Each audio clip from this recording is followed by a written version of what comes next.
কোলাঘাটের শেরে পাঞ্জাবে লাঞ্চ করার পর আমরা কিন্তু চারপাশটা ঘুরে ঘুরে দেখছিলাম। জায়গাটা কিন্তু বেশ সুন্দর করে বানানো হয়েছে। যখন আমরা রেস্টুরেন্টে ঢুকছিলাম তখনই দেখতে পেয়েছি সুন্দর একটা দোলনা রয়েছে, স্টিলের দোলনা, এবং দোলনাগুলিতে লেখা রয়েছে চিলড্রেন অ্যান্ড লেডিজ অনলি। আর তাই আমিও দোলনাতে বসে পড়লাম একটু এনজয় করবার জন্য। কিছুক্ষণ সময় এখানে বসে আশপাশে মানুষজনকে দেখছিলাম, কত গাড়ি ঢুকছে বেরোচ্ছে, কত রকমের মানুষ আসছে। বেশ ভালো লাগছিল কিন্তু সময়টা। জায়গাটা কিন্তু ভীষণ সুন্দর করে সাজানো। আর যে পথটা দিয়ে গাড়ি নিয়ে এগোলে পরে পার্কিং খুঁজে পাওয়া যায়, সেই রাস্তাটা কিন্তু খুব সুন্দর করে সাজিয়েছে।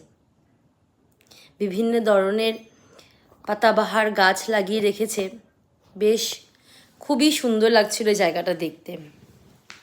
জায়গাটা কিন্তু বেশ রোদ ছিল, কিন্তু হাওয়াও ছিল প্রচুর, আর তার জন্য গরম লাগেনি এতটুকুও। জায়গাটা এত সুন্দর করে ডেকোরেশন করা, এখানে কিন্তু বসে একটা বিকেল সুন্দর গল্প করে সময় কাটিয়ে দেওয়া যেতে পারে প্রিয় মানুষটির সাথে। আমার এই জায়গাটা কিন্তু ভীষণ ভালো লেগেছে।